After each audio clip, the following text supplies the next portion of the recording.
Bienvenidos a una nueva tertulia de Brands for Future. Empezamos esta tertulia, que es la número 4. Y nada, pues voy a presentaros rápidamente, pero ya todo el mundo debería conoceros. Están con nosotros Carlos Alonso, Carlos de Miguel y Hola. José Aparicio. Muy buenas. ¿Qué tal? ¿Cómo estáis? ¿Qué esperáis de esta tertulia? Muy bien, agradecidos como siempre de estar un día más por aquí. Gracias, Guillermo. Tenemos temas interesantes. Vamos a repasar algunos temas de actualidad, otros no tanto, pero bueno, como a nosotros Ujú. nos gusta, hablamos de diseño, de tecnología, de negocio y bueno, pues vamos a ver. eh, de hecho, tenemos un tema de rabiosa actualidad, que si quieres podemos empezar por ahí. José, que mientras preparábamos cables, micrófonos y tal, nos has comentado vamos, prácticamente acabas de leer una noticia sobre TikTok y Universal. Cuéntanos. Sí, me enteré justo anoche, la noticia tiene 2 días, pero me enteré anoche haciendo la cena, básicamente. Y la noticia es que la gente del gigante de la música Universal Music Group ha decidido retirar su música de TikTok ya definitivamente. Tenían algunos pleitos por ahí con TikTok porque, bueno, básicamente no les están pagando lo suficiente en tema de cánones, royalties y demás por la música que utilizan.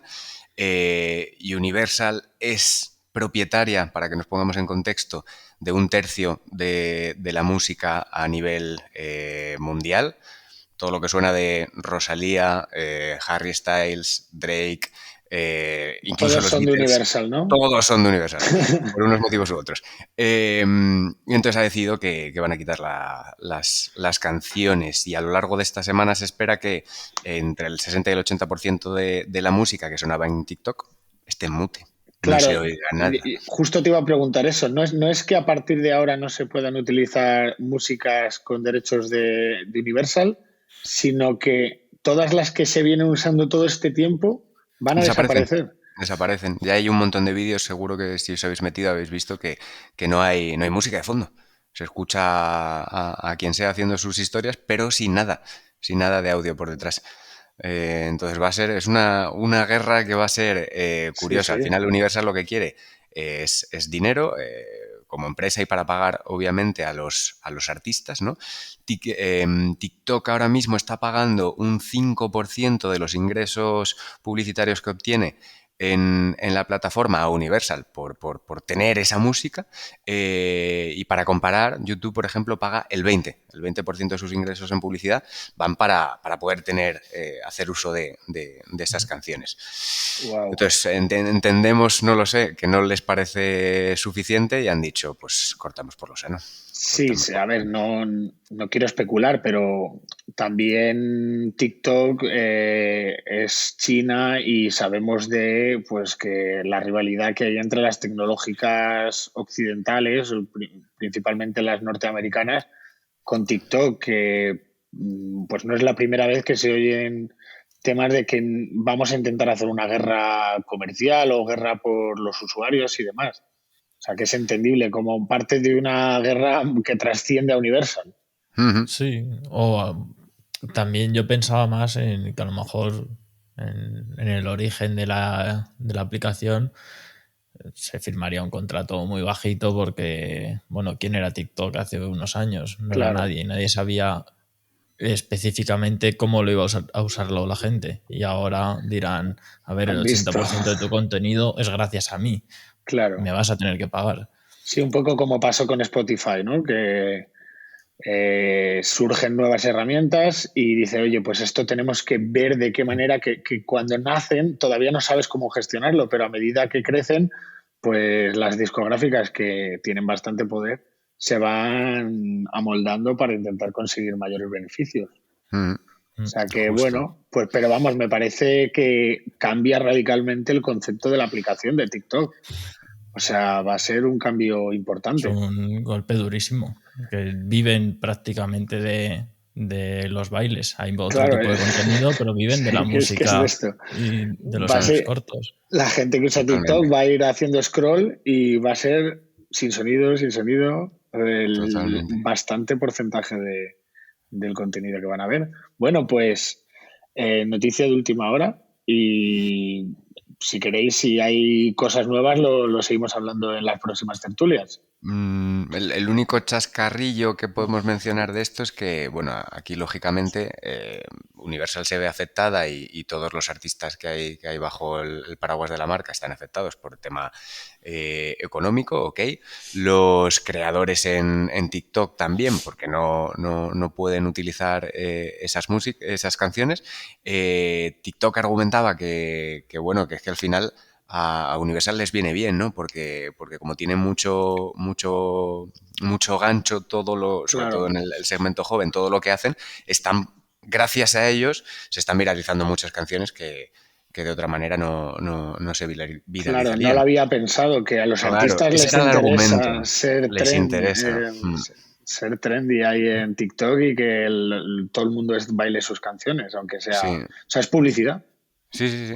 La, Decían que por eso el argumento era ese. Oye, pero si es que nosotros os venimos bien a vosotros, porque tenemos Pues que ya no. pagar de más. Pues ya no. Y el chascarrillo está, el que decía es que ahora mismo una de las artistas que más suena en TikTok y seguirá sonando en las próximas semanas porque no pertenece a Universal y tiene su propia productora, Parwood Entertainment, es Beyoncé. Beyoncé ahora suena en Mira, todas las canciones.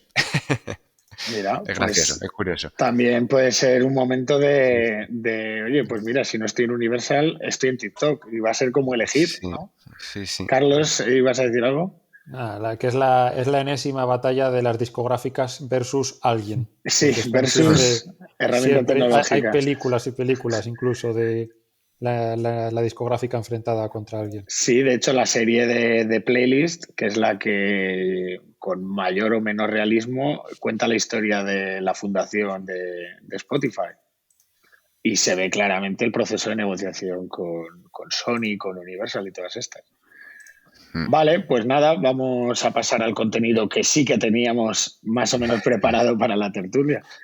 El primer tema que teníamos así pendiente de hablar, aunque ya se ha hablado muchísimas, o sea, se han gastado litros de tinta, ¿no? Creo que se dice en este tema, pero bueno, pues no lo queríamos dejar pasar y también dar nuestra visión.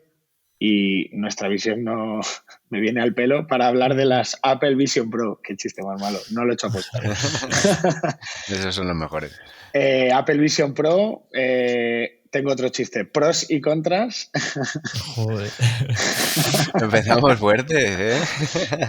Este sí que venía escrito ya en el guión. Los pros y contras de las Apple Vision Pro, precio, cuánta gente las está devolviendo. Complicado el tema, ¿no? Venga, voy a empezar yo dando un poco mi visión por terminar con la tercera palabra.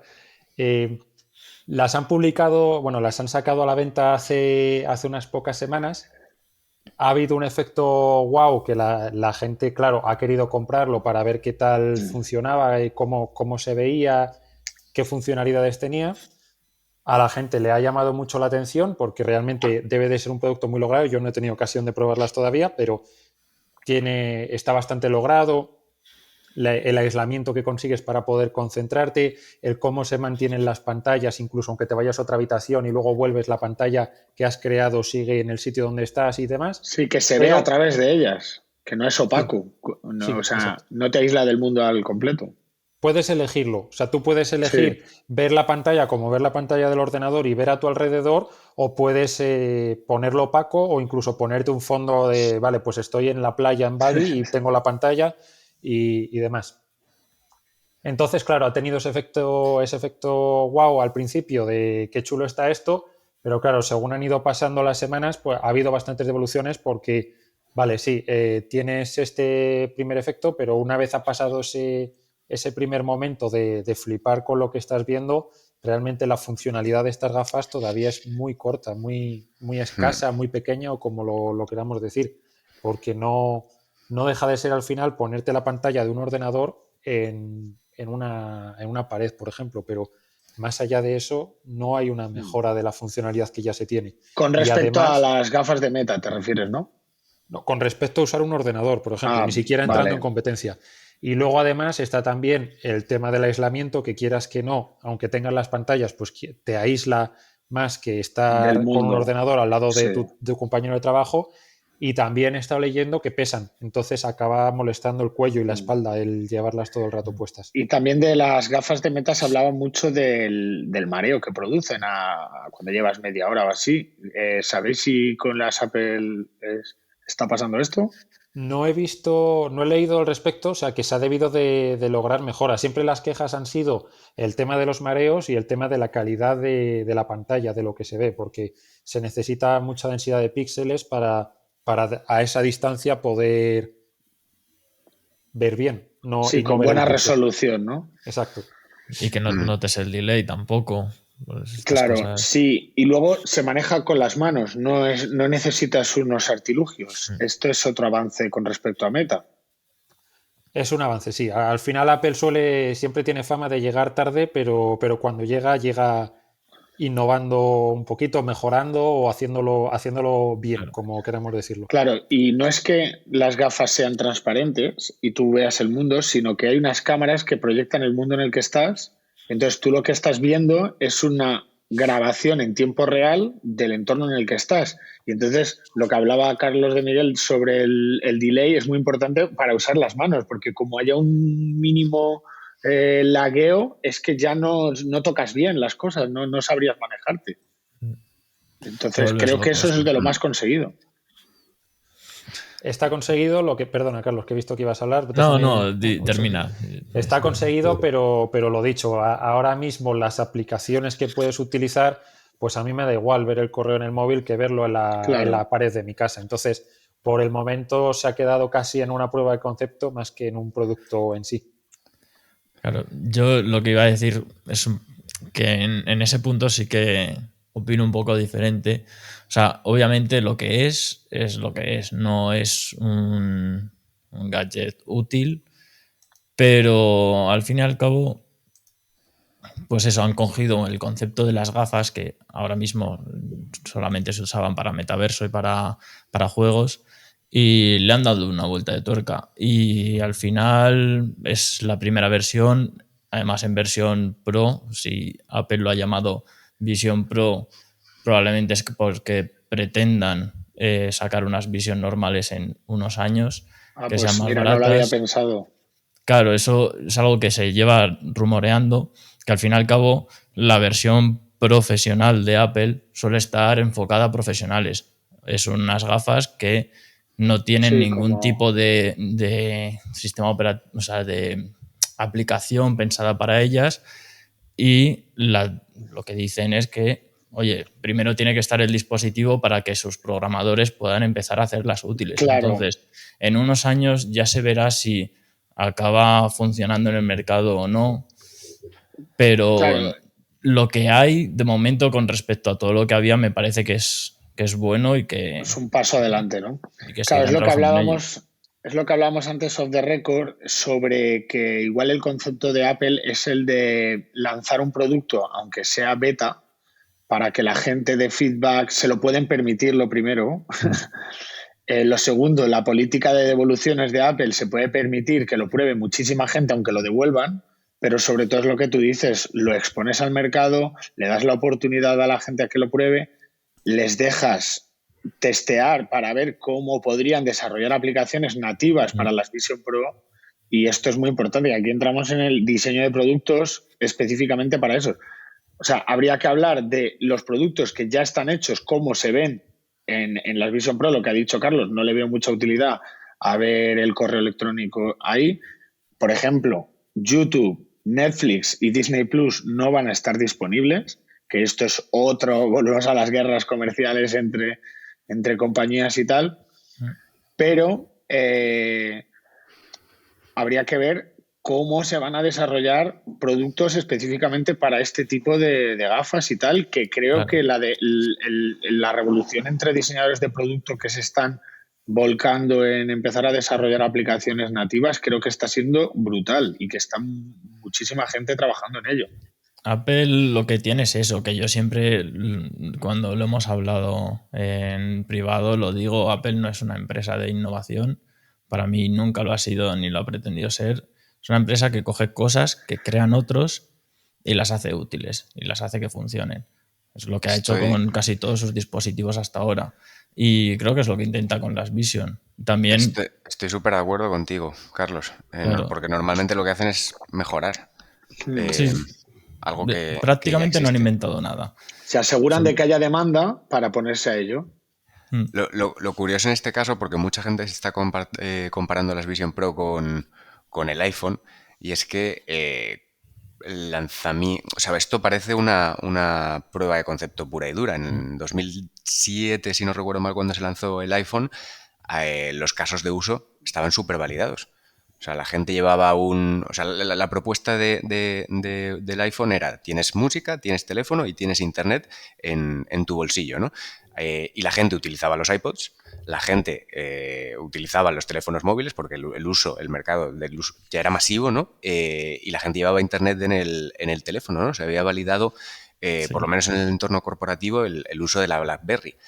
¿Qué es lo que está pasando con las gafas? Que en realidad te proponen que lo puedes utilizar como a modo de entretenimiento, ¿no? Para ver películas, fotos, vídeos, pero es algo que no está validado en el mercado.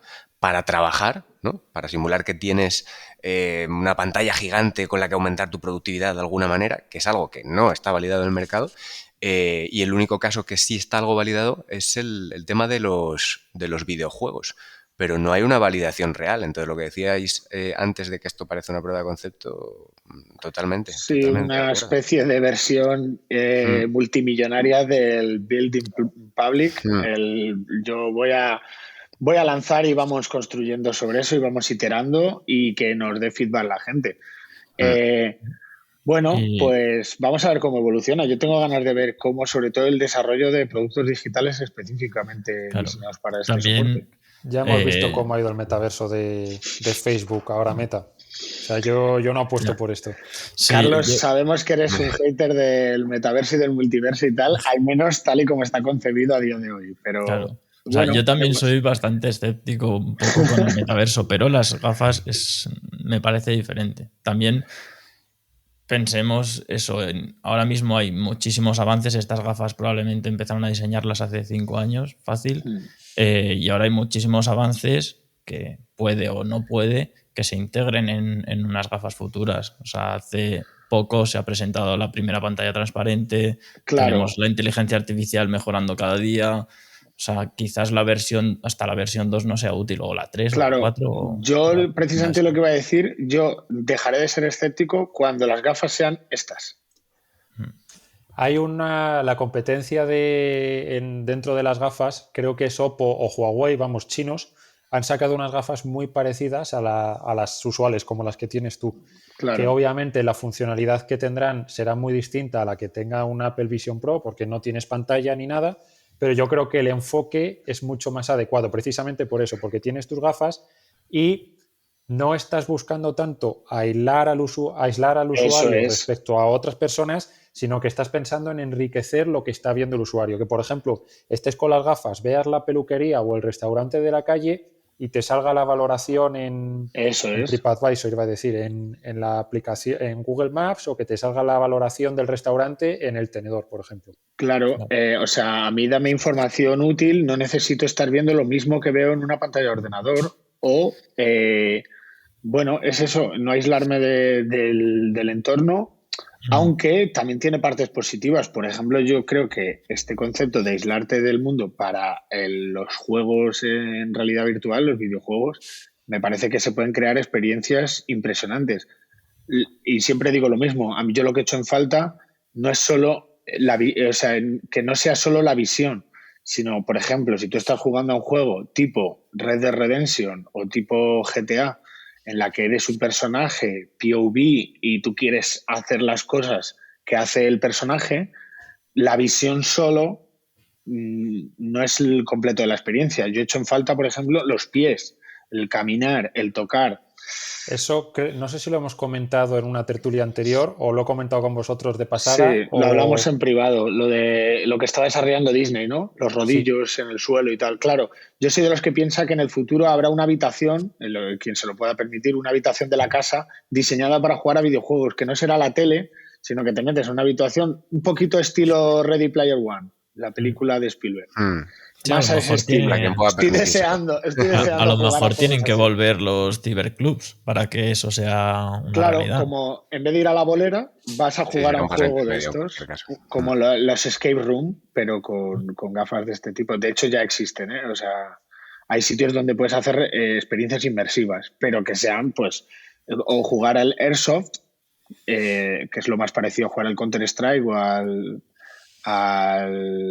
Call of Duty, pues, oye, vas a un sitio donde te dejan un arma, el paintball, y vas y juegas durante un tiempo. Está chulísimo, ¿eh? O sea, yo creo que por ahí va el futuro de los videojuegos. O sea, ahí sí que creo en el aislamiento 100%, pero... Porque los videojuegos en sí, yo creo que los videojuegos es el único caso de éxito del metaverso. Un videojuego al final a lo mejor no es exactamente, si vamos a lo que significa metaverso, no es exactamente eso, pero el videojuego te está creando un universo, entonces sí que te interesa salir de tu mundo y entrar a eso. Hombre, o a lo mejor... que es el juego online. O sea, cualquier juego que tiene su versión online, como el Red Dead Redemption o el GTA, tú te creas un personaje. Interactúas con personas que están en sus casas, puedes hablar. O sea, de hecho, durante la pandemia, en los momentos de quedarse en casa, recuerdo varias noticias sobre startups en Estados Unidos que hacían sus reuniones en torno a la hoguera del Red Dead Redemption. Para quien no conozca este juego, es un juego de vaqueros y tal, pero que eres un personaje durante todo o sea, que es tu personaje, le vistes como quieres y todo esto, pero puedes jugar con tus amigos. Entonces, ¿por qué no tener las reuniones en torno a la hoguera con tu caballo y tu pistola y no sé qué, pues para darle una vuelta de tuerca al tema del teletrabajo, para reuniones informales? Claro, ahí es donde yo le veo más futuro a las Vision Pro o al metaverso en general, o por ejemplo cuando las películas puedan ser interactivas, que tú entres en la película y seas un personaje, pero para que eso llegue faltan, me iba a decir décadas, tal y como van los avances de la inteligencia artificial, Claro. Igual dentro de 6 meses tenemos Carlos, películas interactivas, pero... Dices décadas y lo tienes la semana que viene. Exacto, pero hasta ese momento yo lo siento mucho por Carlos, pero no le veo futuro a este tipo de iniciativas. Hay que ir paso a paso para que puedas jugar o trabajar con los 5 sentidos. Sí, pero probablemente un poco relacionado con lo que ha dicho Carlos de Miguel sobre el Pro o no Pro, es que, claro, posiblemente el futuro sea en grados o sea, tener diferentes gafas con diferentes grados de aislamiento, de utilidad o de capacidad de darte información, y tú para el día a día llevas unas gafas tipo normales, unas graduadas o unas de sol tipo Ray-Ban, lo que sea, y tú vas por la calle o conduciendo y que te ayuden de alguna manera, pero cuando vas a hacer otra cosa te pones otras, y cuando vas a hacer estás en tu casa o en el trabajo, claro, que sean dispositivos diferentes. Eso es. Está claro. Yo creo eso, sobre todo el pensar en que habrá miles de personas ahora mismo trabajando en ver cómo mejorar esto, y yo por lo poco que conozco sobre avances que están habiendo, es que sí le veo posibilidades. O sea, se hablaba hace un mes, creo que se hablaba sobre las primeras baterías en base de uranio, creo que era, o algo parecido, que debe ser una locura, que a lo mejor tarda 20 años en llegar, pero que una sola pila de esas te podría alimentar el móvil o un dispositivo medianamente pequeño toda la vida, y no necesitarías carga. Entonces, con avances de ese estilo, si llegan, puede cambiar todo. Sí. Yo el resumen que digo de esto es que yo lo que quiero que me quiten es el mando de la tele, no la tele. O sea, yo cuando estoy viendo la tele no quiero que me quites la tele, que estoy tan tranquilo con mi novia o con mi familia o con amigos viendo la tele y que me pongas unas gafas, sino que yo lo que quiero es subir el volumen levantando la voz o pasar de programa haciendo así con la mano. Sin tener que levantarme a buscar el mando, luego el mando siempre se me cae al suelo, luego no lo encuentras, estás comiendo, tienes que lavarte las manos para tocar el mando, si no te lavas las manos luego el mando está sucio, está el perro siempre por ahí dando guerra. Yo he tenido más de un mando. Tú tienes muchos problemas viendo la televisión, de todas maneras, ¿eh? No tengo ni tele, o sea, imagínate los problemas que tengo. De hecho, no es broma, yo he estado en tu casa y tienes un proyector. Claro. Porque el concepto tele te parece un poco atraso el que esté el aparato ahí todo el día, ¿no? Claro, ya somos millennial. Aquí no se nos puede exigir ser millennial y luego tener una tele Claro. y cosas y un teléfono fijo. No, tele sí tengo, teléfono fijo no. Proyectos, Bueno, libros y plantitas. Lo cambio que de está tema. claro, Vale, di. nada, simplemente iba a puntualizar que, a pesar de lo que estaba diciendo Zuckerberg en Twitter, ¿no? Que está un poco lanzando beef a Apple, parece que está descontento con que hayan sacado las gafas. En realidad les han hecho un favorazo, ¿no? Porque al final esto ayuda a que el mercado explote y tenga Sí. sentido toda la inversión que Meta ha hecho hasta ahora, y a nosotros como consumidores o a la industria en general nos viene bien también, ¿no? Que haya competencia, es mejor para todos, ¿no? Para que Sí, de avance la hecho, tecnología. ya podríamos entrar, profundizar en esto, pero bueno, vamos a cambiar de tema. Pero sí que creo que también lo hablamos entre nosotros, que Meta ha derivado sus recursos que estaban destinados a metaverso hacia inteligencia artificial y este tipo de tecnología. O sea que Sí, vamos a ver porque cómo va esto. claro, en resumen, todos sus accionistas estaban hartos de palmar dinero en el metaverso y tuvieron que cambiar de política, pero sí. Bueno, pues le seguimos la pista. Si al final acabamos hablando de estos temas en casi todas las tertulias. Así que vamos a pasar con algo que se ha hablado también bastante, pero bueno, no tanto como la Vision Pro probablemente. Es el tema del Mobile World Congress. Carlos, ya has comentado alguna cosilla que tiene que ver con esto, que es el tema de las pantallas transparentes, que yo le veo mucha utilidad, por ejemplo, en los cristales de el parabrisas de los coches y tal, para sustituir el GPS del móvil ahí en el ventilador. Súper cutre. Pero como no hemos estado, lo primero y lo segundo, pues también esto es una feria gigantesca donde podríamos tirarnos horas. Creo que había también un coche de Xiaomi. Sí. Pero queríamos hablar sobre el discurso que dio el presidente del gobierno español, Pedro Sánchez, sobre inteligencia artificial. Concretamente, el titular que más ha aparecido en los medios de comunicación es la creación de un GPT en castellano, un LLM, un Large Language Model, que estuviera educado, que estuviera alimentado con información en castellano frente a ChatGPT, Gemini y todos estos, que digamos, su recurso principal es siempre en inglés y requiere de hacer una traducción simultánea para expresar el contenido a los hispanohablantes. Entonces aquí, entre nosotros han surgido varios debates en torno a si esto realmente es innovador, y luego me gustaría también hablar sobre que realmente la charla que ha hecho Pedro Sánchez es de 20 minutos. Esto es un titular y no es que la prensa haya recogido este titular de manera demagógica, sino que el propio Pedro Sánchez le ha dado el mayor peso de toda la charla, se la ha dado a este concepto, la creación de un GPT en castellano. Así que, vale, pues esto es el titular y comentad qué os parece.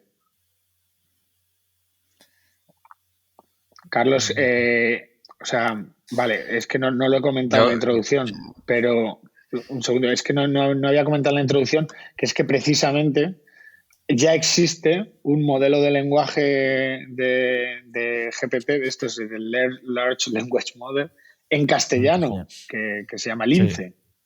Sí. Existe el INCE, que hemos hablado de él, y es un modelo, no sé ahora mismo cómo estará, pero su único objetivo era poder tener un modelo de lenguaje de habla española en los diferentes acentos o diferentes formas de hablar el castellano. Y también existía otro modelo, creo que es que no sé si se llamaría de software abierto, pero que está siendo trabajado por gente del mundillo del software libre, que ya están haciendo esto desde hace bastante tiempo y que al parecer Claro, y van bastante bien. que no es una cosa súper indie que estén haciendo, pues como solemos decir, cuatro matados, sino que esto pertenece a un grupo bastante importante que, pues, o sea, la empresa que lo está haciendo, este modelo que se llama Lince, se llama Kleebrain, y pertenece al mismo grupo que hay pues, otras startups que se llaman ClipChat, Clipbot, Clickall y bueno, pues uno de los founders, a ver que tengo el nombre por aquí, pero vamos, es un mítico del mundo de las startups españolas, Pablo Fernández. Y, o sea, que digamos que aquí ya hay una persona que ya ha sacado un montón de proyectos adelante.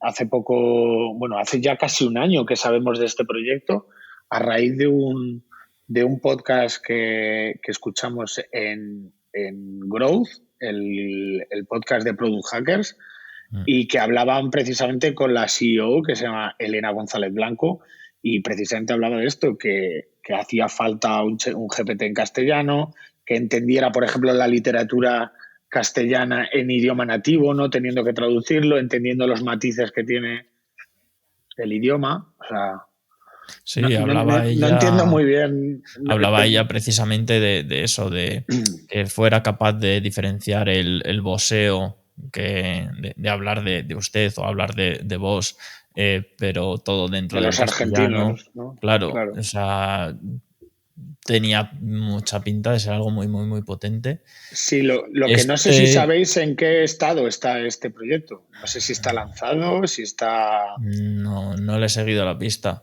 Yo lo que iba a decir, que he estado mirando, que la única diferencia que parece ser que quieren hacer desde el gobierno es que, aparte del castellano, este lenguaje también estaría alimentado del resto de lenguas que se hablan en España. Claro, a lo mejor es que, o sea, yo lo que no he entendido es por qué Pedro Sánchez anuncia que va a empezar a crear una cosa que ya se está creando desde hace mínimo, que nosotros sepamos, un año. Y lo que sí que dice en el discurso es que va a contar con la RAE para hacer esto. O sea, oye, por lo menos serio parece. O sea, la RAE otra cosa no, pero seria es. Es que la cuestión es que estoy hablando de memoria porque no lo he estado buscando y no lo he encontrado, pero a mí sí que me suena haber visto eso, que estaban haciendo un chat GPT en español hace tiempo, que estaban buscando colaboradores voluntarios para precisamente ir corrigiendo las salidas de este chat GPT para ir afinándolo. Y creo recordar que estaban utilizando también recursos de la RAE o es que no sé si era la RAE o una asociación también importante, no sé si a lo mejor era los de Fundeu. La Fundeu, te iba a decir justo. Algo de eso, pero el caso es que tenían como 40.000 o 50.000 libros digitalizados que los estaban metiendo a lo bestia en este modelo. Entonces no sé si es justo Lince, si es otro modelo o qué es lo que está pasando. Claro, es que habla de una colaboración público-privada. Y entonces yo he dicho, a lo mejor todavía es muy prematuro, pero es que a lo mejor están colaborando precisamente con Lince. No lo sabemos. O sea, vuelvo a lo que decimos siempre, le seguiremos la pista. Pero de primeras me llama la atención que anuncie como innovación absoluta una cosa que mínimo se lleva haciendo un año, que ya sabemos lo que es un año en términos de estas innovaciones, que es un mundo ya, un año. Que es verdad que está bien que el Estado se ponga un poco las pilas en estos temas y que invierta en tecnología como siempre se pide, pero es verdad que innovación no es. Oye, que otro sistema más y que juntando todos haya una recopilación de datos del castellano y del catalán o del gallego brutal, vale. Claro, genial, aquí quería yo ir no es. Que realmente en el discurso que da, lo que habla es sobre un camino hacia entender y utilizar la inteligencia artificial por parte del Estado y trabajar en estos temas.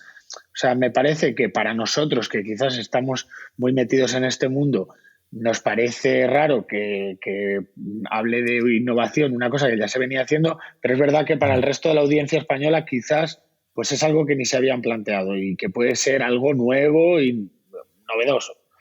Pero cuando decía en la introducción que quería comentar que en realidad habla de muchas más cosas, habla de una apuesta como Estado hacia un camino hacia la inteligencia artificial y hacia la computación, hipercomputación o computación, es que creo que no dice computación cuántica, pero habla del superordenador Mare Nostrum de Barcelona, habla del centro de inteligencia artificial que va a estar en La Coruña y este tipo de cosas. O sea, yo me quedo más con el global que con lo del GPT en español, que es como un poco el titular. De hecho, si decidiesen invertir en hardware y en chips, ¿no? Porque al final el gobierno pues, puede tener dinero para ello, igual que empresas grandes como Google, Amazon y demás.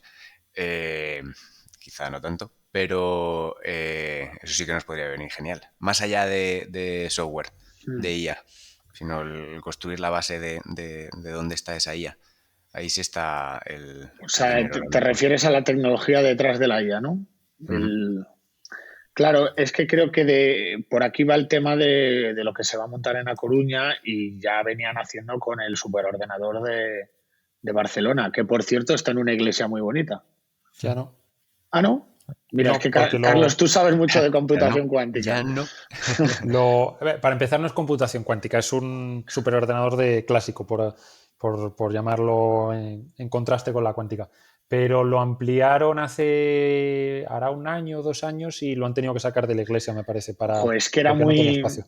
pero era como muy paradigmático el tener algo tan increíblemente nuevo en un lugar histórico y tan antiguo, ¿no? Que Las antiguas catedrales y las nuevas catedrales. daba como, a mí personalmente me encantaba y no me extrañaba que hubiera visitas guiadas para ir a verlo, porque es que era un shock visual ver, o sea, un superordenador. Imaginaos esto, lo que se ve en las pelis cuando hackean algo que va un tipo por pasillos y pasillos llenos de servidores.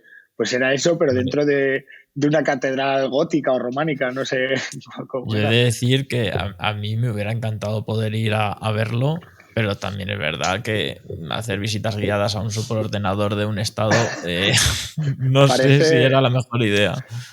No, bueno, no podías acceder ahí, Sí, pero es que era tan bonito que la gente, si quiere que lo busque en Google, que el Mare Nostrum Iglesia, ordenador, y te seguro que te sale. ¿Y a dónde se lo han llevado, Carlos? Pues ni idea, imagino Ahora que está en, ya a algún polígono o algo así, ahora ¿no? O está en un sea, polígono a las afueras de Mataró, ¿no? Algo así. Pues donde debía estar siempre, ¿no? Que quizás lo que dice el otro Carlos, que era un poco raro que estuviera una iglesia y que se hicieran visitas guiadas y tal. Parecía un museo, un poco raro. Bueno, pues José, has hablado de chips y precisamente uno de los temas que teníamos pendientes era hablar sobre batallas comerciales, guerras que se están produciendo entre diferentes empresas por, no sé si lo voy a decir bien, Carlos, el reinado de los chips.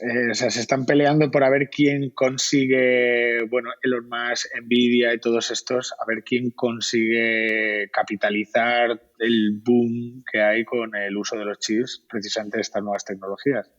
Coméntanos por un un poco. tema estratégico principalmente, lo que decía un poco José, que no importa a lo mejor tanto el modelo en sí que tengas, sino el hardware que tienes detrás, ¿no? O sea, si tienes esa potencia para poder crear estos modelos, ya tienes la mitad del camino hecho, pero si ni siquiera tienes esa potencia para crear estos modelos, pues por mucho que montes luego un centro de inteligencia artificial o lo que seas, no vas a ningún lado. Entonces, uno de los pilares principales de la guerra comercial que hay entre China y Estados Unidos es precisamente eso. Estados Unidos está bloqueando a China el comprar los modelos más avanzados, los chips más avanzados de inteligencia artificial, que los está produciendo ahora mismo Nvidia. Entonces, la guerra se está poniendo interesante porque China está reaccionando de una manera mucho más rápida de la que estimaban los analistas de Estados Unidos y está empezando a producir chips mucho más avanzados. Entonces, si imaginad que estábamos pensando que Estados Unidos tenía 10 años de ventaja con respecto a China, pues parece que no está siendo tan rápido. Todo funciona. Ahora mismo el mercado global de chips está monopolizado, por así decirlo, con una empresa que se llama ASML, que es una empresa holandesa, que es la que produce las máquinas que fabrican los chips. Luego, las fábricas que ya producen los chips, que compran a ASML estas máquinas, pues están principalmente en Corea y en Taiwán, que son las famosas TSML, Samsung, Oh, etcétera. famosísimas, Carlos. Sí, sí. Bueno, pues En el Samsung, mundillo es famoso, ¿no? Samsung es uno de los mayores productores de chips, Vale, TSML vale. también produce. Luego también en Japón hay un mercado bastante potente que Canon también produce chips, está también Tokyo Electron, hay otra que creo que se llama Nippon solamente, ya no recuerdo el nombre de esta Claro, pero tercera. estás diciendo muchas japonesas. ¿Y los japoneses tampoco venden a China? ¿O es solo la guerra comercial es con Estados Unidos? Ahí está el debate, porque estas empresas japonesas están creciendo mucho estos últimos años Bueno, por su Samsung es mercado chino. coreana. Samsung es coreana, que no es Sí, solo japonés. no, los coreanos y TSML no están. De todas formas, ellos fabrican, por ejemplo, para Nvidia. Nvidia Ah, entonces ya es vale. la que tiene los chips y es Nvidia la que no le vende a China. Claro. Vale, vale, vale. Entonces es como los tres niveles: el que produce la fábrica, el que tiene la fábrica y el que contrata la fábrica. Y bueno, Japón está destacando mucho estos últimos años como una nueva potencia de los chips y precisamente hay mucho debate también porque uno de sus principales mercados es China y claro, con la guerra comercial de Estados Unidos está sufriendo muchas presiones para no vender a China. Claro. Por su parte, China tiene su empresa de equivalente Nvidia, por así decirlo, que es SMIC, que está avanzando un montón, y luego Huawei por otro lado, que son las dos puntas de lanza en tema de chips de China y están igualando a Nvidia en cuestión de... están acortando los plazos un montón. Que Huawei, si no me equivoco, estoy hablando de memoria, está participada por el gobierno chino, ¿no? Y SMIC, casi todas las empresas Claro, o sea, grandes de Sí. China están participadas por el gobierno chino. claro. Vale, y cuando estábamos hablando sobre los temas que íbamos a tratar en la tertulia, hablabas del vínculo que había entre este tema de los chips y la nueva, no sé si llamarlo side project o la nueva funcionalidad de OpenAI, que mucha gente ya conocerá, que se llama Sora.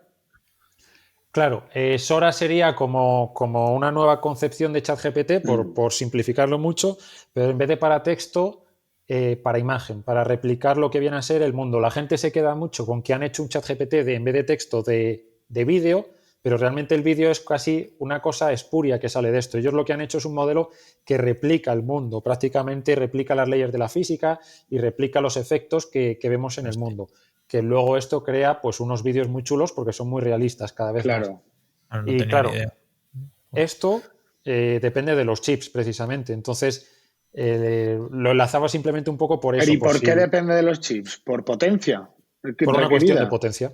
Claro, o sea, O esto sea, me entiendo que consume muchísimo y necesitas unos chips increíbles para poder llevarlo a yo cabo. la pregunta que te iba a hacer era, porque lo de los chips están avanzando en temas generales, en todos los, o sea, están empezando a fabricar chips mejores que de Estados Unidos en un nivel de esto industrial o, como has Claro, mencionado que es el varias. diseño o la fabricación. Las dos cosas. O sea, por un lado, la fabricación, lo que se busca en los chips es que cada vez sean más pequeños para que en la misma superficie te entren más chips. Entonces, es cuando se habla de un procesador de 6 nanómetros, de 4 nanómetros, de 2 nanómetros. Entonces, eso cada vez va a costar más reducirlo porque cuanto más pequeño sea, habrá efectos cuánticos más importantes. Entonces, habrá un límite que con la tecnología actual no podremos superar, básicamente por el efecto túnel cuántico, que entonces no dejarán de funcionar los microchips y a no ser que encontremos alguna manera de solucionar ese efecto o que pasemos a otro tipo de chips. Y luego, por otro lado, está la arquitectura, que es lo que hace precisamente Nvidia. Una vez tienes el chip, que cuanto más denso sea, mejor, luego Nvidia hace sus arquitecturas para especializarlo en el uso de inteligencia artificial. Que eso puede ser simplemente pues que las conexiones entre los distintos chips o lo que sea sean más cortas para que la latencia y la cantidad de información transmitida entre ambos sea más rápido y haya más información transmitida, etcétera, etcétera.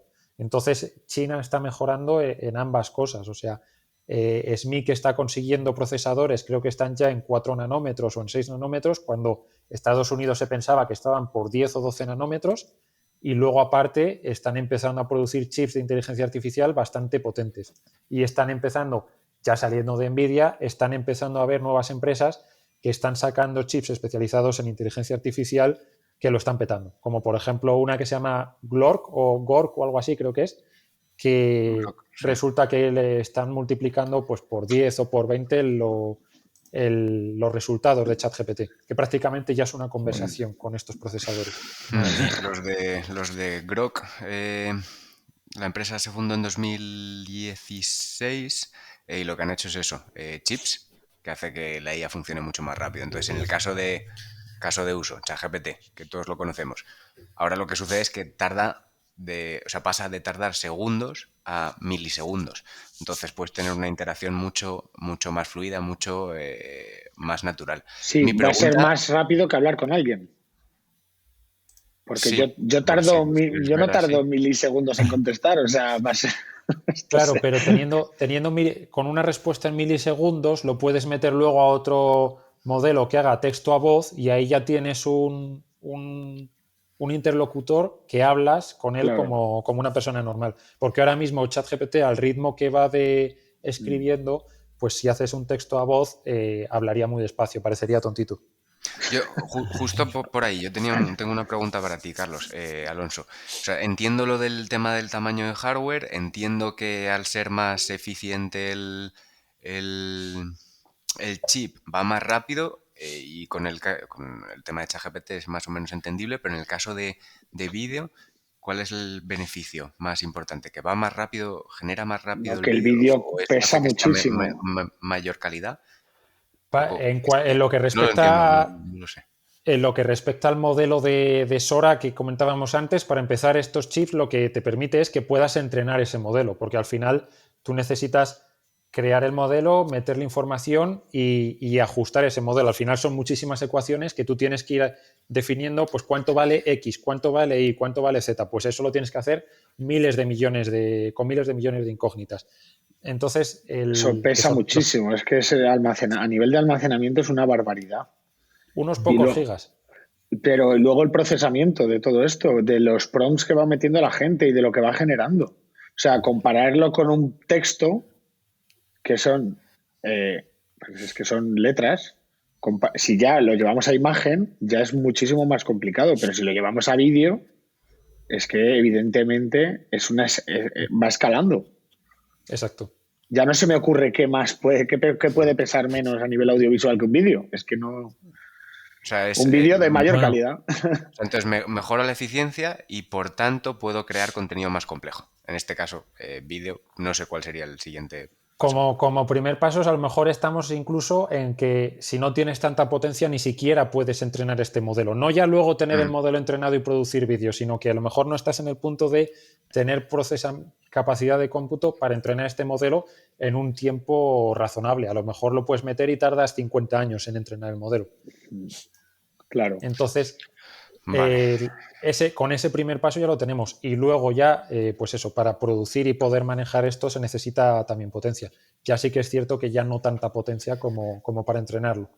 Claro, y bueno, volviendo al tema de Sora, por puntualizar, que es una herramienta capaz de generar vídeos a través de un prompt o mediante un prompt, pero no nos quedemos solo con esto, porque en realidad lo que decía un poco Carlos al principio es que el uso de Sora va más allá de eso. Por ejemplo, permite crear un vídeo a raíz de una foto. O sea, si tú tienes una foto, te permite, pues, o sea, imagina cómo sería un vídeo, un traveling por ese lugar. Imagínate una foto de un paisaje, te puede hacer lo que grabarías con un dron sin un dron a través de una foto. Pero, por ejemplo, y esto me parece brutal, que es un poco parecido a otras herramientas que tenía Adobe con la generación de píxeles que no existen, que es, por ejemplo, darle un vídeo a 25 o 30 FPS y convertirlo en un vídeo de 90 FPS. ¿Esto qué quiere decir para los que no sepan lo que estamos diciendo? FPS significa fotogramas por segundo y cuando tú haces un vídeo a 25 o 30 fotogramas por segundo, tú ese vídeo no lo puedes ralentizar, no puedes hacer una cámara lenta. En cambio, con un vídeo a 90 FPS sí. ¿Qué pasa? Que esto aparte de que ocupa mucho más, si no lo has hecho por lo que sé, llegas a casa y metes ese vídeo que has grabado y tú quieres una cámara lenta, no vas a poder hacerlo, sin que se noten los escalones. En cambio, pues si tú le metes muchísimos más fotogramas, aunque sean inventados por una inteligencia artificial, y esto lo hace bien, pues por un lado, si se te ha pasado grabar a 90 FPS, que a mí me ha pasado un montón de veces, lo vas a poder hacer, y por otro lado, si no quieres, no lo haces porque evidentemente pesa muchísimo más el vídeo y no llenas las tarjetas tan rápido o no sé qué utilidad puede tener aparte de eso. Pero insisto que el mérito de Sora no es el vídeo, incluso con estas cosas que has dicho, sino que el mérito de Sora es que han replicado, de mejor o peor medida, el mundo. O sea, ellos no han creado un chat GPT del vídeo, ellos han intentado crear un Matrix. Claro. Y una consecuencia de tener un Matrix es que haces vídeos, pero va mucho más allá. O que sea, podría ser un metaverso hiperrealista en un futuro. Claro, puede. O sea, las aplicaciones de Sora van a poder ir mucho más allá, porque probablemente estamos en una versión primera, como era, por ejemplo, la creación de imágenes hace un año, que recordad que las imágenes salían bastante cenutrias y ahora ha mejorado. Pues el Sora que vamos a tener dentro de 2 o 3 años nos va a permitir a lo mejor tener un gemelo digital para analizar el desgaste de máquinas de construcción o de coches, saber qué tornillo se va a desgastar antes porque vamos a tener la misma física simulada ahí. Entonces, va a ir mucho más allá de poder hacer un vídeo bonito o un videoclip o lo que sea, sino que la aplicación que puede tener esto es brutal. Y ahí sí que las Vision Pro te las compro, Carlos. Claro, juntando Sora y Vision Pro se crean mundos hiperrealistas, pero en el sentido que tú dices, en el sentido físico, de que las cosas responden a la gravedad, se podrían movimiento. hacer, entiendo, por lo que dices, simulaciones de teorías físicas que hoy en día se hacen de forma no visual con esto, si funciona bien. O será complicado, porque al final, por tema de entrenamiento, si tú entrenas a Sora con las imágenes, con el vídeo, que de lo que estamos viendo en el mundo, pues a lo mejor vas a poder simular dinámica de fluidos, que hay un vídeo de 2 barcos peleando en una taza que las olas y todo se comporta muy bien. Ahora bien, teorías físicas más complicadas como la teoría de supercuerdas, si nosotros no tenemos nada con lo que poder verla, pues no podemos simular en Sora esto. Vale. Por ahora. Es cierto que, exacto, por ahora encontraremos la manera de simular esto también en un Sora o en un generativo X y que permita también poder avanzar en esas cosas. Bueno, pues lo de siempre, le seguiremos la pista. Vamos a cambiar de tema y vamos a temas un poquito... Carlos Sagan. Sí, Carlos Sagan. Vamos a temas un poquito menos profundos. Algunos tienen este componente que nos gusta tanto de polémica, como por ejemplo, yo creo que la polémica del mes ha sido la portada de Estopa, que ha lanzado un disco llamado Estopía, casualmente Stopia, en los que precisamente la polémica tiene que ver con la inteligencia artificial. Creo que ellos el nombre se lo daban más por distopía, pero es que, o sea, vamos a recapitular. Han hecho un disco, se llama Estopía, y la portada pues tiene este estilo, el Bosco, el Jardín de las Delicias del Bosco, un poco pues surrealista, pero con ese toque barroco y tal, en la que, bueno, pues utilizando esas técnicas parecidas al Jardín de las Delicias, pues están los hermanos de Estopa ahí sentados en un jardín, en un tronco, por ahí muñecos o monstruos parecidos a los que pintó el Bosco y tal. Y el debate o la polémica es en torno a que esta portada claramente, y se ve de lejos, se ha utilizado inteligencia artificial para hacerla. Por eso decía que curioso que sin quererlo hayan dicho stop IA, porque, bueno, pues se les ha echado encima a la comunidad de ilustradores y, bueno, más personas, se les ha echado encima por usar la inteligencia artificial. Bueno, justo iba a decir que que también para mucha gente la inteligencia artificial es como una distopía, entonces cierra Claro, o sea, bastante el círculo. sí, pero yo creo que no lo han hecho aposta. No tengo pruebas, pero tampoco dudas, como se dice. Estopa en casi todos sus discos ha hecho juegos de palabra normalmente con rumba, que si rumbo a lo desconocido, voces de ultra rumba, entonces les ha gustado siempre hacer estos juegos de palabras. Esta vez O con sea, ¿tú crees Estopa, que lo han hecho aposta, no? no, yo creo que ha Vale. sido eso, estaban buscando palabras parecidas. Yo el razonamiento que veo que han tenido es, vamos a seguir haciendo juegos de palabras con rumba, no lo han encontrado y se les ha ocurrido Estopía. Vale, pero que no crees que tuviera un vínculo con inteligencia artificial. No. A lo mejor No se lo creo. encontró el diseñador. Y dijo, El diseñador, "Pa'lante". desde luego, que se encontró la inteligencia artificial. Bueno, pues contad un poco pues qué es lo que ha pasado. Porque el orden de los acontecimientos importa bastante en esta polémica, aunque es una polémica muy tuitera, también os digo. Esto igual en la calle tampoco ha tenido tanto bombo. Sí, bueno, en Twitter todo el mundo. En Twitter vas a ofenderte, si no, Sí, ¿para qué seguiría Twitter, no? Venga, voy a contar un poco el curso de los acontecimientos y luego abro debate con vosotros. Al principio publicaron la portada, publicaron la portada de varios singles que han hecho y han publicado la portada del disco y se levantó mucho revuelo diciendo que efectivamente se había hecho con inteligencia artificial, tanto las portadas de los singles como la portada del disco. Entonces llegó Estopa y dijo que no. De hecho, a la gente que estaba en contra los llamó Decepticons de la inteligencia artificial. Pero ellos decían que no estaba hecho con inteligencia artificial, sino que lo había hecho su diseñador de toda la vida. Que todos los discos los ha hecho el mismo diseñador. sí, creo que menos la primera portada, ¿no? Exacto. O las primeras, vamos, pero que debe de llevar ya como 20, 25 años haciendo discos para Estopa. Claro. Total, que entonces eso, hubo gente que ya se relajó, pero diciendo, bueno, lo ha hecho este hombre, pues parecía que estaba hecho con inteligencia artificial, Sí, pero tiene. claro, si miras el detalle, eso está hecho con inteligencia artificial. Entonces, Se ve a la legua, parece vamos. ser, claro, parece ser que el diseñador utilizó inteligencia artificial y no ha quedado del todo claro si Estopa sabía o no que el diseñador había utilizado inteligencia artificial. Total, que luego el diseñador lo reconoció que utilizó inteligencia artificial y él se defendió haciendo la distinción entre técnica y creatividad, diciendo que al final la creatividad es lo que ha existido toda la vida, pero que la técnica ha ido cambiando con el tiempo, ¿no? Igual que Claro. hace 20 años aprendías a hacer diseños por ordenador con un programa y te pegabas 2 años matándote por aprender este programa y al año siguiente salía un nuevo programa que tenías que reaprender de cero porque le daba 1000 vueltas al anterior. O abstrayéndonos un nivel un poco más por encima, pues ahora se hace mucho diseño digital y antes se hacía todo con lápiz, papel, pincel y Claro. pinturas. Entonces, este ilustrador, diseñador, se defendió, bueno, no defendió, sino que simplemente expuso sus ideas y sus razonamientos haciendo esta distinción.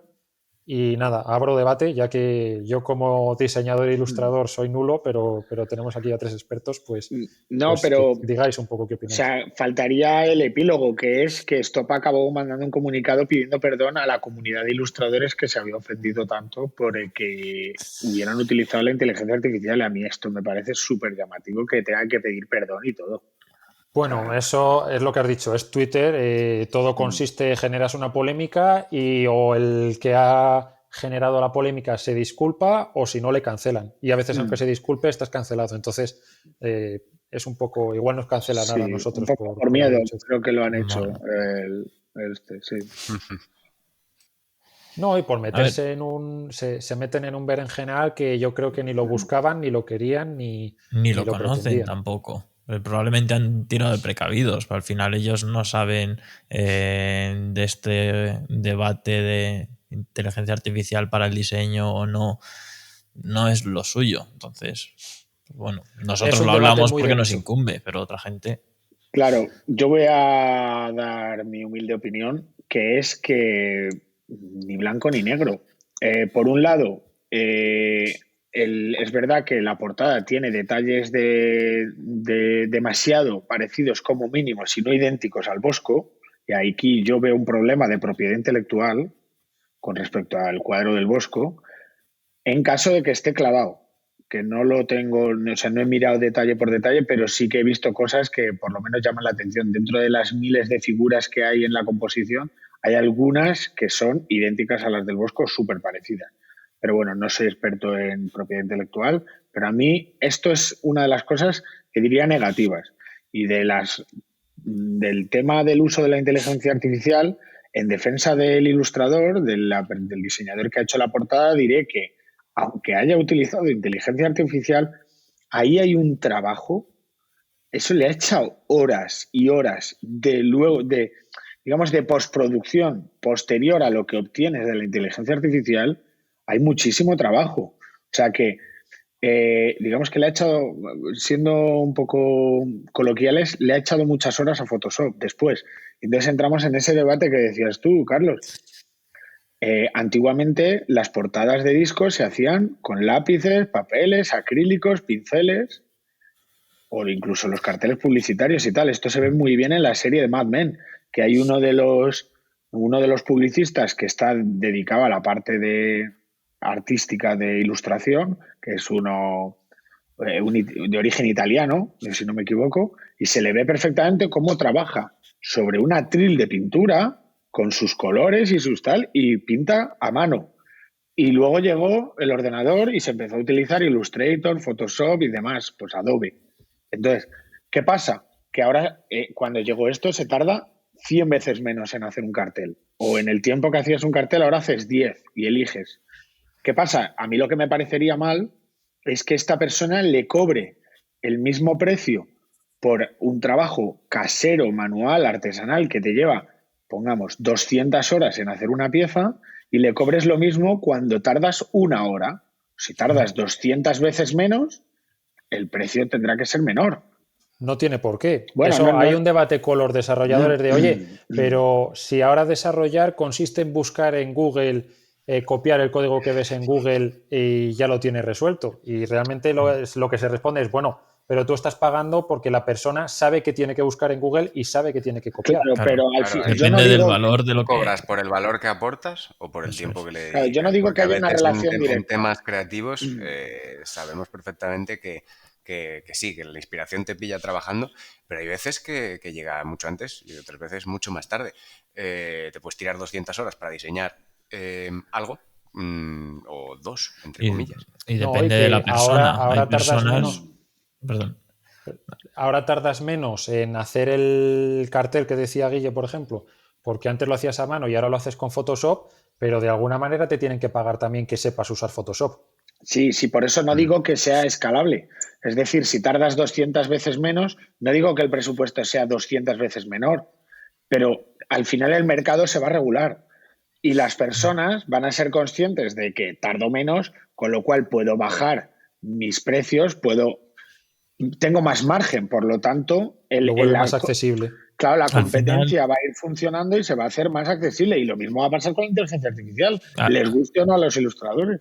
Al final, aunque sí que es verdad que hay un riesgo de que muchas personas pierdan su trabajo, pues al final con estos avances puede pasar. Lo que sabemos por las veces que ha pasado es que los trabajos no se destruyen. O sea, no va a desaparecer, como decía Carlos, no. Esto es algo más. De hecho, por ejemplo, en el caso de la aparición de la fotografía, seguramente, no lo sé, me imagino que mucha gente en la época diría, bueno, es que esto va a acabar con los pintores, ya nos van a quitar el trabajo porque en unos pocos segundos, unos pocos minutos, tienes algo muy parecido a lo que era un cuadro que tardaban meses en hacer.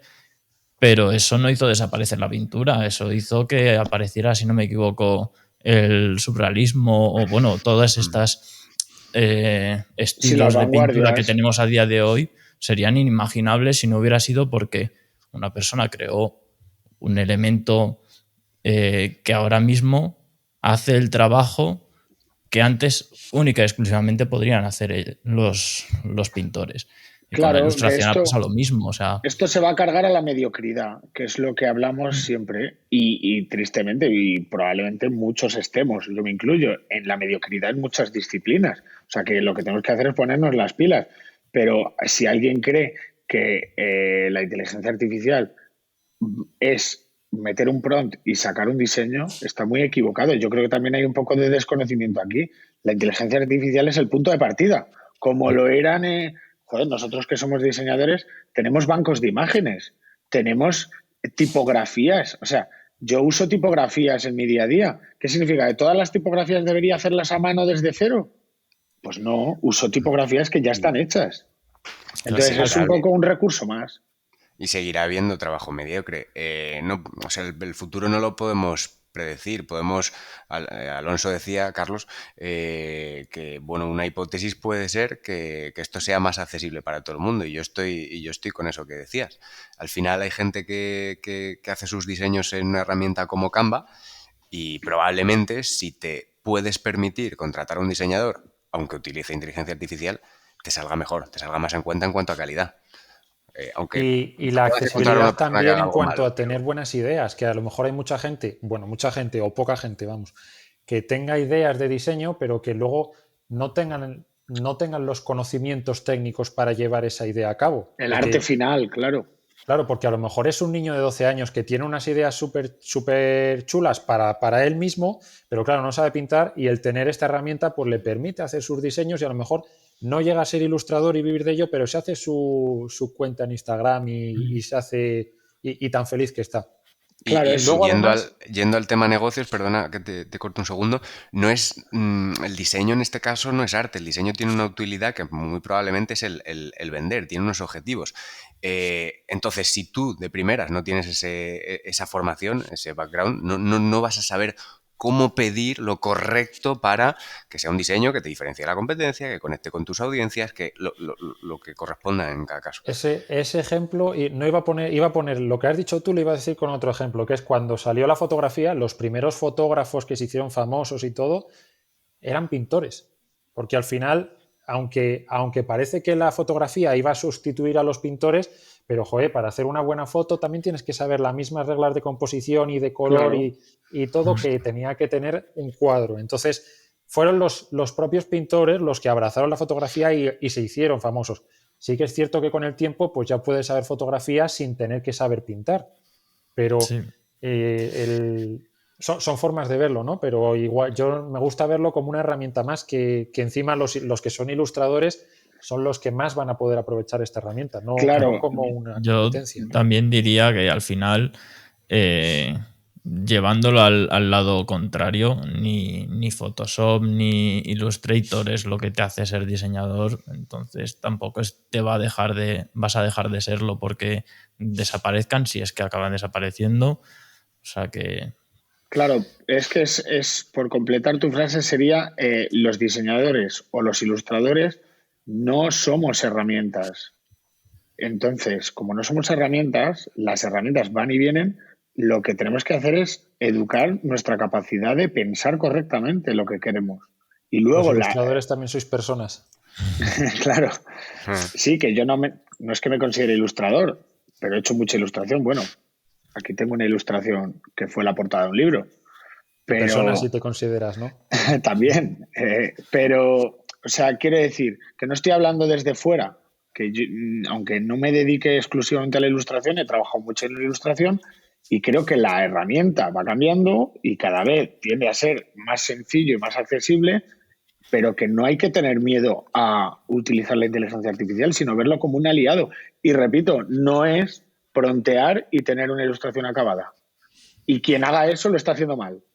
Es lo que te iba a decir. Yo creo también que el miedo a que te quite el trabajo, realmente la persona que se meta en estas inteligencias artificiales, haga el prompt y lo saque, no es la persona que iba a contratar a un ilustrador o a un diseñador o a alguien de branding, sino que es la persona que se hace el logo en PowerPoint y dice, mira qué chulo, para adelante. Claro, es que justo, eso lo ha habido justo iba a decir que es comparable al logo que hablamos en la otra tertulia.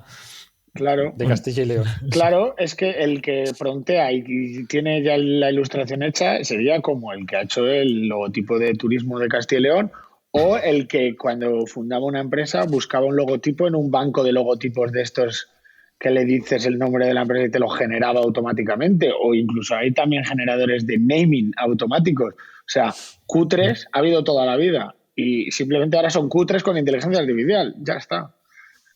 Y luego otro dato con la inteligencia artificial, ya te dejo, José, o sea, con la ilustración, no con la inteligencia artificial, es que igual que en diseño, el estilo propio nunca ha sido algo demasiado importante, sobre todo en la época más moderna. O sea, que el diseñador no aportaba su estilo propio al diseño, sobre todo en lo que nos dedicamos nosotros, que es al diseño de identidades visuales o el diseño corporativo, sino que el diseñador se amolda a la marca.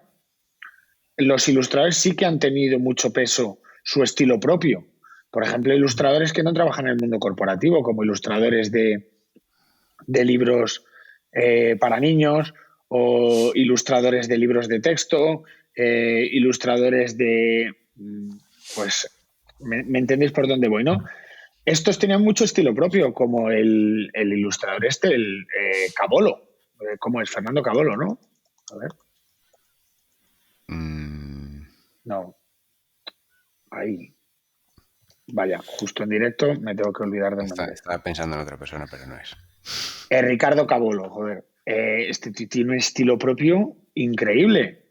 ¿Crees que una inteligencia artificial puede sustituir a una marca que quiere colaborar con Ricardo Cabolo? No, porque quieren a Ricardo Cabolo y su estilo.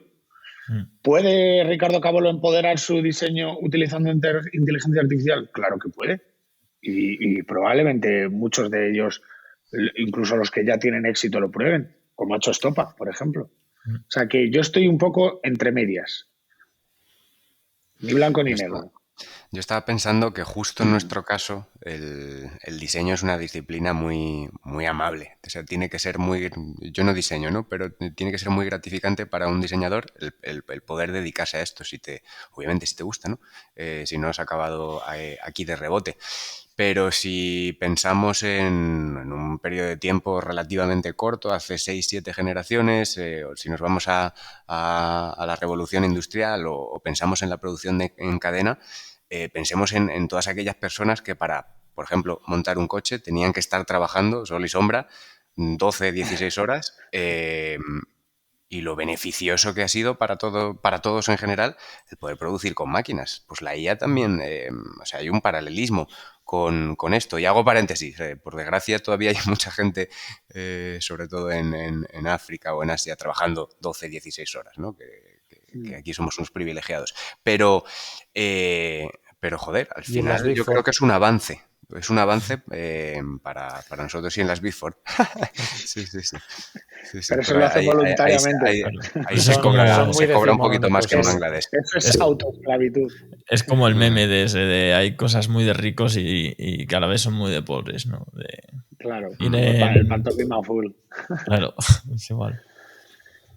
Bueno, pues visto el tema de Estopa, yo seguro que nos encontramos otros temas futuros en los que vuelve otra vez el debate de inteligencia artificial, sí o no. Y yo creo, está muy bien también cambiar de opinión, pero creo que mi posición siempre será el depende. Como me dice mi sangre gallega, que responda es un depende. Pero bueno, ya que estamos hablando de diseño y de diseño que no tiene que ver con inteligencia artificial, simplemente por mencionar, porque tampoco hay mucho debate, aunque ha habido algo de polémica, es el rediseño de la identidad visual del gobierno de Portugal, que, bueno, pues lo ha hecho uno de los estudios más importantes de Portugal en términos de identidad visual, que es el estudio de Eduardo Aires. Y, por ejemplo, ya habían hecho la identidad visual de la ciudad de Porto, que si no la habéis visto, pues os recomiendo que lo busquéis en Google, porque era de esas identidades visuales dignas de estudio que entre nosotros hemos visto un montón de veces como caso súper inspiracional, no solo por ser branding de localidad, o sea, de localización, un branding de una ciudad, sino que la resolución visual por parte de este estudio era brillante y ahora lo han hecho con el gobierno de Portugal.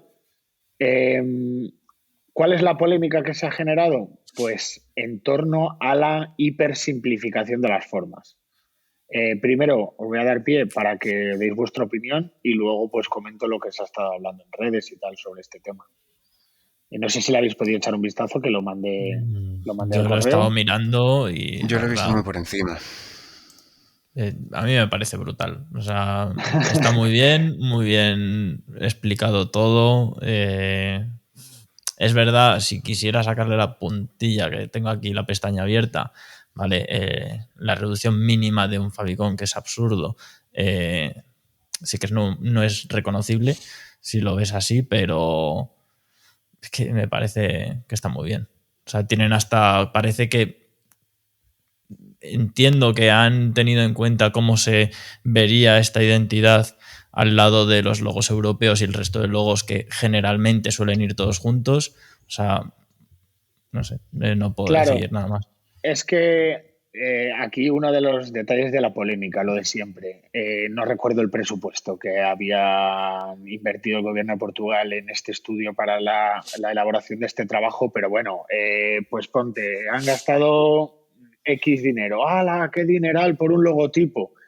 Recordamos a todos los que nos estén escuchando, cuando un trabajo de estos, o sea, no deberíamos tener que hacerlo, pero siempre viene bien recordarlo. Cuando se hace un trabajo de identidad visual, no es solo un logotipo. Y en el caso de un gobierno, no quiero ni imaginarme el trabajo de aplicaciones y adaptaciones de la nueva marca a nivel visual en todos los miles de espacios en los que va a funcionar e intentar prever cómo debe funcionar esta marca en carteles, en pues lo que tú has dicho, si va junto a estos logotipos, cuál es la reducción mínima en web, en móvil, ¡buah! O sea, increíble. Y luego el otro lado de la polémica es esto. Portugal, estamos hablando de un país europeo del sur, con lo que conlleva esto de a nivel estético, el icono que ya trabajaban hasta ahora, la bandera de Portugal, que es de donde parte este logotipo, joder, pues tiene una heráldica, tiene unos elementos que son históricos. Entonces, simplificar esto hasta el punto de tener un rectángulo, un círculo y un cuadrado, pues hay un poco de polémica y yo lo puedo llegar a entender. Ahora, oye, pues es que ¿por qué tenemos que tender hasta la simplificación de las formas tan absolutas que lleguemos a esto? A que un país que, joder, es que esto es como muy escandinavo, ¿no? El simplificarlo tanto a la forma geométrica primaria, partiendo de un lugar en el que pues venimos de otro tipo de cultura. Y lo puedo llegar a entender. O sea, y esto estamos hablando del logotipo únicamente. Aunque, por ejemplo, por contraste, utilizan una tipografía con serifa, que es lo contrario. No es geométrica, es más clásica, es más adorno. Entonces, bueno, pues es un poco esto. Pero si habéis visto el manual completo en la página web, que para quien lo quiera ver, pues mira, solo tiene que poner identidade, acabado en punto Portugal, punto gov de gobierno, punto pt de Portugal. Identidade.portugal.gov.pt. Y van a ver súper bien explicado en una web todas las aplicaciones que tiene la marca. Es brutal. Sí. Es Es un verdad trabajo también. ¿Con B brillante. o con V, Gui? Gov, con V. Con lo que estabas diciendo también, estaba pensando que es verdad. Empiezo a entender un poco más el tema de la simplificación, no porque esté mal hecho, me parece que está muy bien hecho, pero en mi mente me he imaginado a mínimo todos los países de la Unión Europea con identidades simplificadas y nadie va a saber quién es quién, porque al final, si todos lo reducimos, Ese es el problema. pero bueno, esto No hay al fin y al cuadrados cabo, suficientes para todos. ya. Claro, es verdad que funciona muy bien a nivel de animación y demás. Por ejemplo, a mí me parece que funciona muy bien con color, porque se ve el verde, el amarillo y el rojo y lo asocias rápidamente a Portugal, aunque podría relacionarse con otras mil banderas, pero bueno, Sí, porque el amarillo además yo no lo asociaba nunca a Portugal. bueno, es porque la bandera tiene el verde y el rojo, pero es el escudo el que tiene una predominancia de un amarillo ocre así dorado. O sea, es de esto de la parte más de la medalla. Pero en contexto, si lo ves en un cartel, por ejemplo, pues ves bienvenido a la ciudad de Lisboa, Claro, y ves gobierno de Portugal y se va a entender. ese símbolo, ese imagotipo, lo entiendes en contexto, que es al final siempre lo vas a ver en contexto. Mi problema es cuando funciona en una sola tinta, cuando funciona en todo negro o en todo blanco. Como que sin color pierde un poco el sentido, porque claro, lo has simplificado tanto que... Pero Hombre, bueno, o sea, es un trabajo brillante. una vez que lo asimilas y interiorizas que eso es el Claro, símbolo que representa, lo ya, reconocerás. Es verdad que de sí. nuevas no, pero bueno, al Yo final con la los mitad de colores las... sigo... Perdona, parece que habías terminado, Carlos. No, que la mitad de las veces que se hace que se pone un logo de una comunidad autónoma, un gobierno, un lo que sea, siempre suele ir en blanco y negro y al final, ¿por qué tiene que ser menos reconocible la bandera de la Unión Europea que esto que acaban de hacer en Portugal? Claro, Pues al final es que la Unión Europea llevamos años viéndola. claro. Sí, sí, sí, sí, es al final es acostumbrarse, pero bueno, es por darle, Mm. mirarle tres pies al gato, ¿sabes? De todas maneras, no, o sea, lo único que podemos juzgar aquí es si a nivel de identidad esto es correcto o no es correcto, funciona o no O funciona. sea, claro, Pero claro. no sabemos qué hay, cuáles son los objetivos estratégicos que hay detrás. Decías tú, Guillermo, oye, que es que pues, un país más mediterráneo a lo mejor le convendría o podría tener sentido que tuviese una estética diferente. Es que a lo mejor lo que quieren es alejarse de eso. No sabemos, no Claro, tenemos ni idea, no sabemos no, cuáles no son los sabemos cuál es el objetivos. briefing, como se dice, ¿no? Claro, Siempre. claro. ¿Y por qué es importante para ellos a nivel internacional? No O sabemos. sea, pero desde luego yo puedo debatir un poquito más sobre la ejecución del logotipo y tal, pero es que eso es el 1% de la marca. Y Mm, luego, por otro lado, lo que es el otro 99, desde luego no tiene discusión porque la ejecución es Muy bueno. brillante, perfecta y vamos, ya quisiéramos muchos estudios de identidad tener la capacidad no solo de hacer un proyecto de esta magnitud, sino de, pues son un ejemplo de cómo se pueden hacer las cosas tan bien a nivel de ejecución. Vamos, increíble. Eh, no sé si queréis comentar algo más, pero vamos, si no, paso al último tema, que ya llevamos pues 1 hora y 20 minutos. No, no está mal. no está mal. Poquito. Vamos con el último. Este ya, pues si queréis, mira, hasta la hora y media hablamos sobre este tema.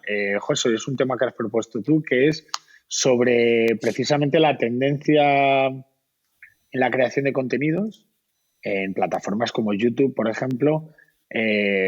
Pues este formato, que no sé si os sonará, este formato de video podcast o este formato de entrevistas en YouTube, que precisamente es lo que estamos haciendo. Y que está teniendo un tirón increíble y sobre todo las audiencias lo están acogiendo muy bien y cada vez hay más. Que esto también, si tienes un vídeo de pantomima full sobre algo es que lo está petando. Y hay un vídeo sobre el podcast. O sea que, pero bueno, sobre todo el formato vídeo, ¿no? Sí, esto es de una noticia que encontré en Puro Marketing que se titula, a ver, dame un segundo, que lo tengo por aquí. El gran éxito de las entrevistas en YouTube y los videopodcasts están poniendo en evidencia el modelo de la televisión tradicional. A ver, es interesante por comentar en la tertulia, pero realmente no es mucha noticia, ¿no? Simplemente nos dicen un poco que, bueno, pues las redes sociales te permiten a ti como creador de contenido generar, seas quien seas, ¿no? Generar un tipo de contenido más cercano, más honesto, que no tienes restricciones por parte de una empresa que haya detrás, como puede ser en este caso, ¿no? Una cadena de televisión y Claro. similares, y obviamente disponible en cualquier momento. ¿Qué implicaciones tiene esto? Bueno, pues aparte de que sobre todo para las nuevas generaciones es un medio de consumo preferencial, dicen que por este motivo pues las grandes cadenas, los programas de radio y demás pues están apostando, que no es que estén apostando ahora, que ya llevan tiempo haciéndolo, por generar más contenido en estos canales, ¿no? Para no perder la carrera, para conectar mejor con sus audiencias. Esto os decía, lo pasaba por mail antes, que es un poco obvio, no es actualidad, pero bueno, para abrir debate, aunque llevemos hora y 20, o para cerrarlo, es bien, como dice un amigo mío. Claro, yo lo que veo es que no es un formato nuevo, lo primero, porque es que básicamente en YouTube, pero estamos haciendo lo mismo que hacía Jesús Quinteros en El Loco de la Colina o en El Perro Verde o lo que se ha hecho en la radio toda la vida. Lo que pasa, lo que yo sí que veo una diferencia, es que, como tú dices, una cadena generalista, te tenías que hacer contenido prácticamente para todo el mundo, que precisamente Jesús Quintero no es un ejemplo de que está hecho para todo el mundo, pero sí que probablemente los temas que trata son para todo el mundo. En cambio, ahora lo que yo sí que veo como tendencia es que se puede hacer un formato de tertulia o un formato de entrevistas muy de nicho, porque precisamente las necesidades de una cadena de televisión es que lo vean millones de personas y estos canales no necesitan que les vean millones de personas. Si tú quieres hacer una tertulia o entrevistas, este formato tan de radio, sobre apicultura y cómo criar abejas, pues puedes tener un mercado increíble en ese micronicho, pero es un contenido que jamás funcionaría en un medio generalista. Entonces yo creo que este es el motivo del auge, es lo que explica que tú puedas tener tu contenido muy de nicho. Yo, por ejemplo, sigo un montón de canales de YouTube en los que hablan de temas que probablemente me interesan a mí y a 4 gatos más. O sea, yo escucho tipo de tertulias como la que estamos haciendo, pues sobre montaña o sobre esquí o sobre pues temas que no son para todo el mundo, ni falta que hace. Y pasa con YouTube, podcast o formato escrito, newsletter también. Al final es Claro. pues tienes un nicho con el que puedes trabajar y tu comunidad puede ser de 3.000 personas. Claro. Pero claro, tú ponte en un medio masivo a sacar esto. No ingresas lo suficiente, ¿no? También creo que hay un factor importante que lo hemos mencionado antes a raíz de inteligencia artificial, que es la accesibilidad. Que tú para hacer un programa de televisión prácticamente tienes que ser ya famoso para que te den el programa y te pongas a hablar de cómo se reproducen las abejas que son blancas en la zona norte de Nueva Zelanda. Y en cambio ahora te coges una cámara y puedes grabar el programa en tu casa, como estamos haciendo ahora, o lo puedes grabar, puedes alquilarte una sala para grabarlo, puedes grabar el podcast donde quieras. O sea, tienes una accesibilidad que antes no tenías, que eso también te permite poder hacer estos programas de nicho porque te sale mucho más barato o te puede salir incluso gratis y aparte das voz a muchas más personas que antes no era imposible. O sea, Sí, que no tiene por qué ser famoso. Muchas veces el famoso es el entrevistador, de hecho. O los mismos youtubers, tú piensas en la generación de youtubers famosa que hemos tenido en España hace años, de pues tipo pues Mr. Jagger o el Rubius y toda esta gente, habría sido imposible que se hubiesen hecho famosos en televisión. Imposible, claro. sí. Totalmente. Y en cambio ahora ellos se han hecho famosos y ahora ellos sí que podrían hacer su programa en televisión si quisieran, pero han tenido una accesibilidad que si no hubiesen tenido esa accesibilidad no habrían podido llegar a donde están. Se ha democratizado la generación de contenidos, aunque antiguamente no se llamaba así, ¿no? Cuando solo existía la televisión. Sí, pero que es un programa de radio de toda la vida, solo que ahora es, en vez de escucharlo en la radio, se hace en YouTube y puede llegar a ser muy de nicho, aunque no todos son de nicho. O sea, yo creo que uno de los ejemplos más exitosos en habla hispana es Jordi Wild. Y no trata de un solo tema, trata de temas súper random. De repente va va gente de todo tipo. Pero lo está petando en términos de esto. Casi puede llegar a tener la audiencia de muchos programas de televisión o incluso más. Pero por algún motivo, yo daba una explicación que es la de por qué es de nicho, pero no todo cabe ahí, porque, por ejemplo, Jordi Wild no es de nicho y lo está petando.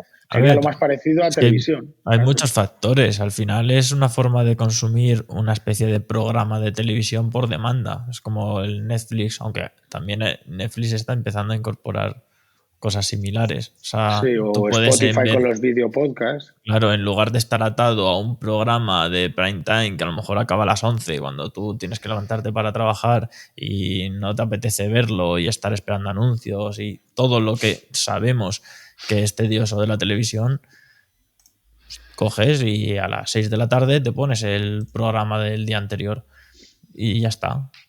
Claro. Justo. Yo Cuando es quieras que creo... como quieras lo puedes ver. Un segundo, estaba buscando el dato de la entrevista de Jordi Wild a Ibai. A Ibai. Pero eso tiene que tener más tiempo. Sí, pero 27,5 millones de visualizaciones. Lo decía porque como estamos hablando de gente de nicho, que esta persona probablemente en su momento fue de nicho, pero ahora es, pues puede... Más generalista, sí. Sí, a día de hoy, hubo una polémica hace tiempo entre uno de los programas que hace Ibai, que es el de fútbol, con la propia FIFA, porque, bueno, no sé si era la FIFA o era la institución española de fútbol, sí. la Liga Española. Y claro, salían diciendo, a ver, que es que yo aquí tengo más audiencia que en muchos partidos de la Liga Española. O sea, un chico que en su momento dijo, oye, puede ser buena idea hacer equipos de fútbol entre amigos y contratar a gente, obviamente tienen bastante nivel, no es cualquiera. Ha superado a la liga o una de las ligas más importantes del deporte más visto del mundo. Claro. Mm. Claro, pero volvemos a los factores originales. Está por un lado lo de nicho, por otro lado el famoso en YouTube, que está sustituyendo al famoso en la tele, sobre todo en generaciones más jóvenes. O sea, claro, ¿cómo va a ser este mundo cuando nosotros tengamos 60 años? Porque yo creo que el aspecto generacional es importante. La televisión es para gente más mayor. Lo que hablo de televisión, pues por donde están los famosos, por ejemplo, en televisión, que es muy a menudo en Telecinco y tal, o el actor y el deportista tal, pero aquí es gente que nace del mundo audiovisual y están haciendo contenido. Muchos de estos contenidos también se parecen más a callejeros, por ejemplo, como es el Lethal Crisis y estos que van viajando por el mundo y hacen reportajes. Esos son documentales tipo lo que hacían Callejeros o lo que hacía John Sistiaga y todos estos yendo a lugares, a la crónica de Afganistán o Reverte cuando era joven. O sea, lo que se está haciendo es que ya no necesito que la televisión me publique para poder mandar este contenido al mundo. Que no estamos descubriendo América, pero lo que estamos viendo es que el auge está siendo, el crecimiento de estos contenidos está siendo, por lo que ha dicho José, 20 y pico millones.